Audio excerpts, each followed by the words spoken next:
1. Konsep dasar media pembelajaran di sekolah dasar.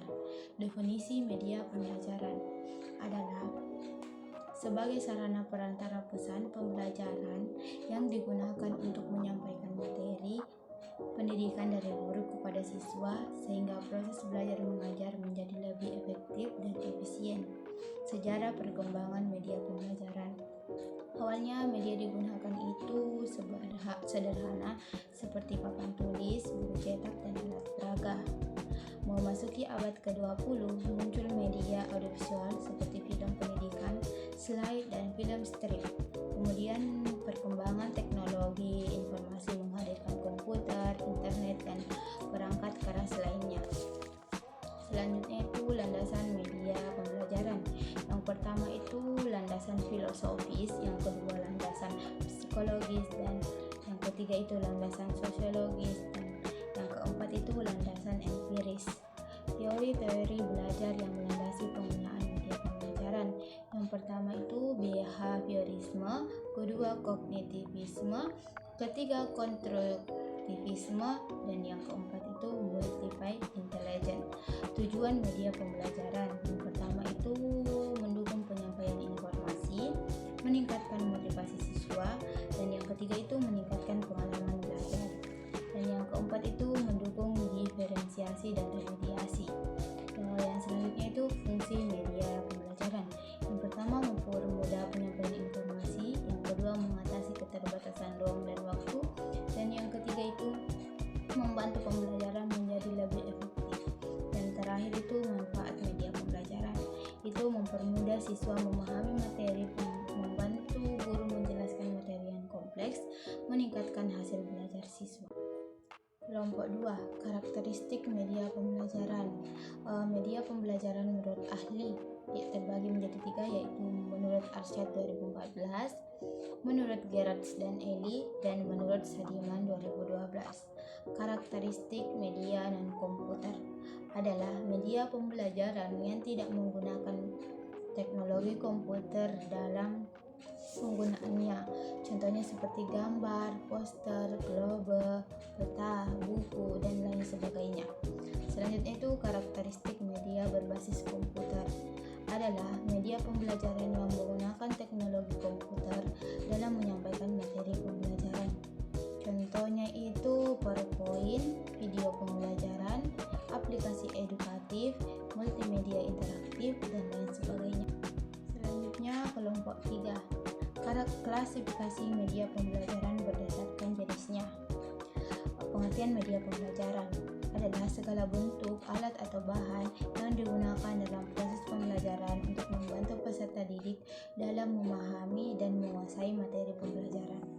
Tujuan media pembelajaran itu yang pertama meningkatkan keterkaitan siswa, kedua meningkatkan pemahaman konsep, yang ketiga itu meningkatkan daya ingat. Fungsi dan prinsip media pembelajaran. Yang pertama itu fungsi atensi, yang kedua fungsi afektif, dan yang terakhir itu fungsi kognitif. Prinsip media pembelajaran itu terbagi menjadi 6. Prinsip kesesuaian dengan tujuan, kesesuaian dengan materi, kesesuaian dengan peserta didik, kesesuaian dengan sarana dan prasarana, dan efektivitas dan efisiensi, dan fleksibilitas. Klasifikasi media pembelajaran berdasarkan pengaduannya, yaitu yang pertama media jadi, media pembelajaran yang sudah tersedia secara komersial di pasaran atau sudah diproduksi oleh lembaga atau perusahaan tertentu. Contohnya itu buku teks pelajaran dari penerbit terkemuka. Yang kedua itu media buatan sendiri, itu media pembelajaran yang sengaja dirancang, dikembangkan, dan dibuat oleh pendidik, tenaga kependidikan, bahkan peserta didik sendiri. Contohnya itu poster dari infografis yang digambar atau dicetak sendiri. Selanjutnya itu klasifikasi media pembelajaran berdasarkan ragam kemasannya. Klasifikasi ini mengacu pada cara media menyajikan pesan pembelajaran, apakah melalui teks, cetak, suara, gambar diam, gambar bergerak, dari beberapa bentuk. Jenis-jenisnya itu yang pertama media audio, kedua media cetak, ketiga media visual gerak, keempat media visual diam, yang kelima itu media audiovisual diam, keenam media audiovisual bergerak. bergerak. Yang ketujuh itu media internet. Kelompok 4, prinsip dan kriteria pemilihan media pembelajaran. Itu prinsip pemilihan media pembelajaran. Yang pertama, prinsip pendidikan. Kedua, prinsip psikologis. Yang ketiga, prinsip teknis. Keempat, prinsip estetika. Kelima, prinsip ekonomis. Dan yang keenam itu prinsip keamanan dan kesehatan. Selanjutnya, kriteria pemilihan media pembelajaran. Yang pertama itu relevansi dengan tujuan pembelajaran. Yang kedua, kesesuaian dengan karakteristik peserta didik. Yang ketiga itu ketersediaan dan kemudahan penggunaan. Keempat itu daya tarik dan motivasi. Yang kelima, efektivitas dan efisiensi. Keenam itu keamanan, etika dan akseptabilitas. Selanjutnya, prosedur pemilihan media pembelajaran. Yang pertama itu analisis kebutuhan dan tujuan pembelajaran. Yang kedua itu kriteria pemilihan media. Yang ketiga itu evaluasi dan pengujian awal. Keempat itu pengambilan keputusan. Selanjutnya itu prosedur penggunaan media pembelajaran. Yang pertama itu persediaan sebelum penggunaan.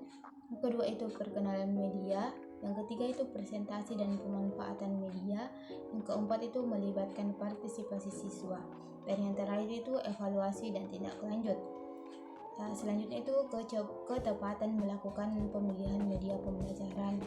Itu mengacu pada pemilihan media yang paling sesuai dengan tujuan pembelajaran, karakteristik siswa, materi pelajaran, kondisi lingkungan belajar, dan kemampuan guru. Selanjutnya itu ketepatan melakukan penggunaan media pembelajaran.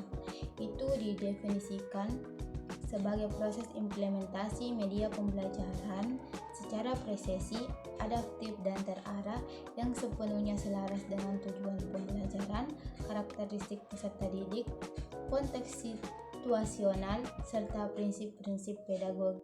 Selanjutnya, kelompok 5, hubungan teknologi informasi dan komunikasi dengan media pembelajaran. Yang pertama itu hakikat teknologi informasi dan komunikasi.